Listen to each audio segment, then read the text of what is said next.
వచ్చిన వాళ్ళందరికీ good morning. యాక్చువల్గా మన భారతదేశంలో కావచ్చు, ప్రపంచంలో కావచ్చు, ఎక్కడ మతాలు కులాలు అనేవి ఎక్కడ లేవండి. ఇవి మనం అర్థం చేసుకునే యొక్క మన ఆలోచన పరిధిని బట్టి, మన యొక్క జీవన శైలిని బట్టి, మన చుట్టూ ఉన్నటువంటి వాతావరణాన్ని బట్టి మనం అర్థం చేసుకుంటున్నాం తప్ప ఎక్కడ ఏ గ్రంథంలో ఏ మత గ్రంథాలలో ఇది మతము అని ఎక్కడ ప్రతిపాదించలేదు. ఇప్పుడు ఇస్లాం తీసుకోండి, ఇస్లాం అనేది మతం కాదు, ఇది ఒక శాంతి సందేశం. ఇది ఒక శాంతి సందేశం. అది ఎవరిచ్చారంటే ద ఆల్మైటీ గాడ్, ఎవరైతే మనం అరబిక్లో అల్లా అనుకుంటున్నామో, అల్లా తన మెసెంజర్స్ ద్వారా, తన ప్రాఫిట్ ముహమ్మద్ సల్లల్లాహు అలైహి వసల్లం ద్వారా ఇచ్చినటువంటి ఆ శాంతి సందేశాన్ని ఎవరైతే పాటిస్తున్నారో వాళ్ళని మనం ముస్లిమ్స్ అంటున్నాం. ఆ ముస్లిం అనేది ఈ మధు కావచ్చు, ఇక్కడ నరసింహరావు కావచ్చు, అక్కడ ఉన్నటువంటి షఫీబాయి కావచ్చు, ఎవరైనా కావచ్చు, ఆ శాంతి సందేశాన్ని పాటించి తన జీవనాన్ని సుగమం చేసుకుంటూ చుట్టూ ఉన్నటువంటి వారిని అసలు నిజం ఏంటిదని దావత్ ఇచ్చుకుంటూ ఒక ఆనందమైనటువంటి జీవితం గడిపే వాళ్ళందరినీ ముస్లిమ్సే అంటారు అనమాట. సో అది ఒక శాంతి సందేశమే తప్ప ఒక మతం కాదు. హిందూ మతం అనేది కూడా ఎక్కడా లేదండి, ఏ గ్రంథంలో పేర్కొనబడదు. సనాతన ధర్మం అనే పేర్కొనబడింది. ధర్మం సనాతన మీన్స్ మంచిది, అనాతన మీన్స్ ఎప్పటి నుంచో వస్తున్నది. ఎప్పటి నుంచో వస్తున్నటువంటి ధర్మాన్ని అందరూ పాటించడం చెప్పింది కూడా సనాతన ధర్మమే, హిందూ ధర్మం. అండ్ ఇంకా క్రిస్టియానిటీ కూడా ఇట్స్ నాట్ ఒక మతం కావచ్చు. క్రిస్టియానిటీ అంటే క్రీస్తు చెప్పినటువంటి ధర్మ మార్గాలను పాటిస్తూ ముందు జీవనాన్ని కొనసాగించేటువంటి ఒక సమూహాన్ని క్రిస్టియానిటీ అని పేర్కొనడం తప్ప ఇక్కడ ఎక్కడ మతాలు లేవు, కులాలు లేవు. మనం చేసినటువంటి పనులు బట్టి, మన ఆలోచన విధానం బట్టి, మనం చేసిన దాన్ని బట్టి మనం డివైడ్ అయ్యామే తప్ప మన అందరం ఒకటే.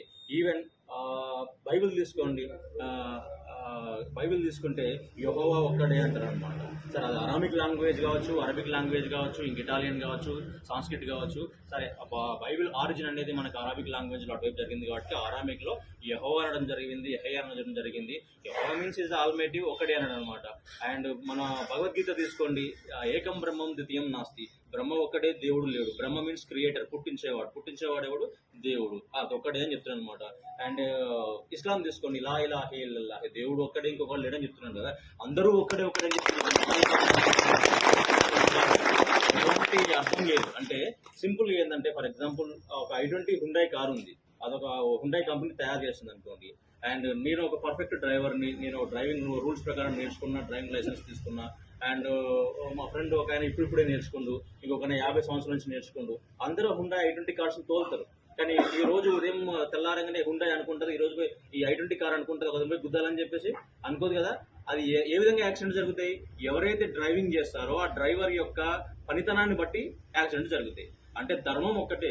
ఇక అర్థం చేసుకున్న వాళ్ళు ఎవరంటే డ్రైవర్స్ అనమాట. హుండాయ్ అనేది నథింగ్ బట్ ఒక కార్ అనేది, అది బైబిల్ కావచ్చు, ఖురాన్ కావచ్చు, భగవద్గీత కావచ్చు. కానీ దాంట్లో కూర్చొని డ్రైవ్ చేస్తున్నారు కదా, వాళ్ళు దాన్ని అర్థం చేసుకునే తీరు, ఎక్కడ ఎక్సలేటర్ వేయాలి, ఎక్కడ బ్రేక్ వేయాలి, ఎక్కడ స్టార్ట్, ఎలా విధంగా పోవాలని రూల్స్ తెలుసుంటే ధర్మాన్ని అందరికి ఒక విధంగానే అర్థమవుతుంది. సో మత గ్రంథాల తప్పు ఎక్కడా లేదు. దాన్ని అర్థం చేసుకుని మాట్లాడే వాళ్ళు, దాన్ని అర్థం చేసుకుని సొంత వాక్యాలు రాసుకునే వాళ్ళు వాళ్ళది తప్పు. అర్థమవుతుందని నేను చెప్పింది. So drivers makes mistake, car never. Car అనేది మిస్టేక్ చేయదు. మతం అనేది ఎప్పుడు తప్పు చెప్పదు. దాన్ని అర్థం చేసుకునే మన యొక్క పరిజ్ఞానాన్ని బట్టి. ఇంకొకటి ఏంటంటే, ఈ గుళ్ళు, మసీదులు, ఈ చర్చిలు ఎందుకు పెట్టారో ఒక చిన్న కామన్ సెన్స్ అనమాట. ఇది ఎందుకు పెట్టారో తెలుసా? నా ఆలోచన విధానం వేరు, నేను దేవుడు అంటే ఇంకా వేరేది అనుకుంటా, లేకపోతే సమాజం అంటే ఇంకో నాకు వేరే కాన్సెప్ట్ ఉంటుంది. నాకు అర్థం చేసుకునే విధానం వేరు. ఎందుకంటే నాకు మా అమ్మ నాన్న చదువుకోలేకపోవచ్చు, లేకపోతే బాగా చదువుకున్న వాళ్ళే ఉండొచ్చు. ఒక్కొక్కరు డిఫరెంట్ ఫ్యామిలీస్కి మనకు ఉన్నటువంటి సోషో ఎకనామికల్ ప్రాబ్లమ్స్ వల్ల అండ్ మనకున్నటువంటి పరిస్థితుల వల్ల అర్థం చేసుకునే సామర్థ్యము, భాషా పరిజ్ఞానము అండ్ మత గ్రంథాల్లో వచ్చినటువంటి ఏవైతే ఉన్నాయో అవి డిఫరెంట్గా ఉండొచ్చు. దాన్ని అర్థం చేసుకోవాలంటే ఏం కావాలి? మనకంటే ఎక్కువ అర్థమైనటువంటి పండితులు కావచ్చు, ఇమాం సాబులు కావచ్చు, పాస్టర్స్ కావచ్చు, పురోహితులు కావచ్చు, గురువులు కావచ్చు, వాళ్ళు కావాలి. మరి వీళ్ళందరూ మన ఇంటికి వచ్చి చెప్తారా? చెప్పరు కదా. మన అందరం ఒకే దేవుడిని పూజిస్తానికి ఎక్కడికి పోతున్నామో ఆ కామన్ ప్లేస్ ఏంటిది? గుడి కావచ్చు, చర్చ్ కావచ్చు, అండ్ మసీద్ కావచ్చు. అక్కడికి పోతే సామూహికంగా ఒక అందరూ గ్రూప్ ఏర్పడుతుంది. ఆ గ్రూప్ లో విషయ పరిజ్ఞానం ఎక్కువ ఎవరైతే ఉన్నారో వాళ్ళు మనకు వచ్చిన డౌట్స్ని క్లారిఫై చేయడం వల్ల మనం ఈజీగా తెలుసుకోవచ్చు అనమాట. అంతే తప్ప మేమంతా ఒకటే గ్రూప్ కాబట్టి ఒక దగ్గరికి పోయి మదర్ చేస్తున్నాం, ఒక దగ్గరికి పోతున్నాం చెప్పుకుంటాను కాదు. చివరిగా ఏంటిదంటే, శాంతిగా జీవనం సాధించడానికి మన గ్రంథాలలో ఏమి చెప్పబడింది అది తెలుసుకుంటానికి, అది కరెక్ట్గా తెలుసుకుంటానికి. అంతే తప్ప దీంట్లో డిఫరెన్సెస్ కానీ దేవుడు మీ దేవుడు మీకే, మా దేవుడు మాకే, దేవుడు ఒక్కడే. ఇప్పుడు ఫర్ ఎగ్జాంపుల్ మనం ఇక్కడ కీసర్లో ఉన్నాము, ఆంధ్రప్రదేశ్లో, తెలంగాణలో ఉన్నాము. ఏ భాష మాట్లాడతాము? తెలుగే మాట్లాడతాము. అండ్ అమెరికాలో ఉన్నవాడు ఏది మాట్లాడతాడు? ఇంగ్లీషే మాట్లాడతాడు. అండ్ ఇస్లాం కంట్రీస్లో ఉన్న వాళ్ళు ఏమాడతారు? అరబిక్, హిందీ అవి మాట్లాడతారు అన్నమాట. అంటే మనుషులు ఒక్కలే, కానీ వాళ్ళ యొక్క పుట్టిన ప్రదేశాలను బట్టి వాళ్ళు మాట్లాడే భాష వేరు, కానీ భాషలో ఉన్నటువంటి మీనింగ్ ఒకటే. అది ఎప్పుడు తెలుస్తుంది అంటే నాకు ఒక ఇంగ్లీష్ మంచిగా అర్థమై ఉంటే వాడు ఏది మాట్లాడినా నా భాషలో కన్వర్ట్ చేసుకుని నా భాషలో ఉన్నటువంటి లాంగ్వేజ్ ఉపయోగించుకుంటా. అంతే తప్ప అక్కడ గాడ్ అంటే ఇక్కడ ఇంకేదో అనే మీనింగ్ కాదు, ఇక్కడ దేవుడు అంటే ఇంకేదో మీనింగ్ కాదు.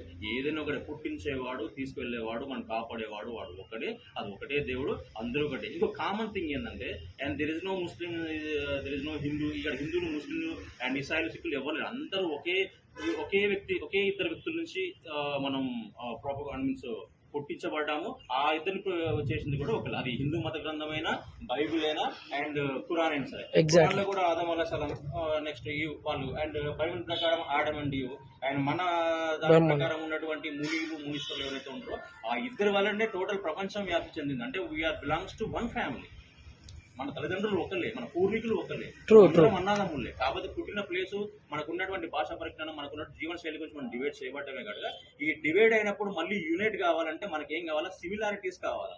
అంటే ఇప్పుడు ఈయన నలుపుండు, నేను తెలుపున్నా, ఈయన పొట్టిగు, నేను పొడుగు, నేను బలవంతుడు, ఈ డిఫరెన్సెస్ మనకు అవసరం లేదు. సిమిలారిటీస్ ఏంది? మన కుటుంబం వాడే, మనవాడే, మన పూర్వీకుడే, నా చుట్టూ ఉన్నవాడే, నా బ్రదర్ లాంటి వాడే, నా ఇంటి పక్కన వాడే అని తెలుసుకున్నప్పుడు నువ్వు తినేటప్పుడు నీ పక్కింటి వాడు తినడా లేడా, నీకు ఏదైనా జ్వరం వచ్చినప్పుడు అరే ఇంక చిన్నపిల్లలు ఎవరికైనా జ్వరం వచ్చిందా, మన వంతుకి ఏదైతే సహాయం చేయబడదు అనుకో, సహాయం చేయాల్సిన, అది చాలా ప్రతి మత గ్రంథం అదే చెప్తుంది అనుకోండి, ఎక్కడ కొట్లాడమని చెప్పలేదు. అండ్ అన్ఫార్చునేట్లీ మన టీచర్లో మేము వచ్చి ఒక 1.5 years 2 years అవుతుంది. అసలు అంత ముందు కానీ ఇప్పటి వరకు ఎక్కడ కమ్యూనల్ ప్రాబ్లం లేదు. అన్ఫార్చునేట్లీ మొన్న జరిగింది, అది కూడా ఒక మనందరికీ ఒక మన టెస్టింగ్ లాంటిది. అంటే అది జరగాల్సిన సిచ్యువేషన్ జరగకూడదు, తర్వాత పక్కన పెడితే ఒక విషయము, ఒకటి ఏదైనా ఒక ప్రతికూల పరిస్థితులు ఎదురైనప్పుడు మన స్వభావం తెలుస్తుంది. మనిషి యొక్క స్వభావం రెండు విధాలు తెలుస్తుంది. ఒకటి ఒంటరిగా ఉన్నప్పుడు వాళ్ళ ఆలోచన విధానము, రెండోది వానికి బాగా కోపం వచ్చినప్పుడు ఏ విధంగా ప్రవర్తిస్తున్నది. మన సిచ్యువేషన్ జరిగినప్పుడు చాలా మంది పెద్దలు, చాలా మంది మన సోదరులు అండ్ సవర్గా ఉండి, అంటే దాన్ని శాంతియుతంగా ఉండి దాన్ని ముందుకు తీసుకెళ్లారు. అంటే సిచ్యువేషన్ జరిగినప్పుడు మీరు ఏ విధంగా రియాక్ట్ అవుతారు అనేది అల్లాహ్ తాలా మనకి ఇచ్చినటువంటి ఒక ఎగ్జామినేషన్ తప్ప ఈ రంజాన్ అనేది నాట్ ఓన్లీ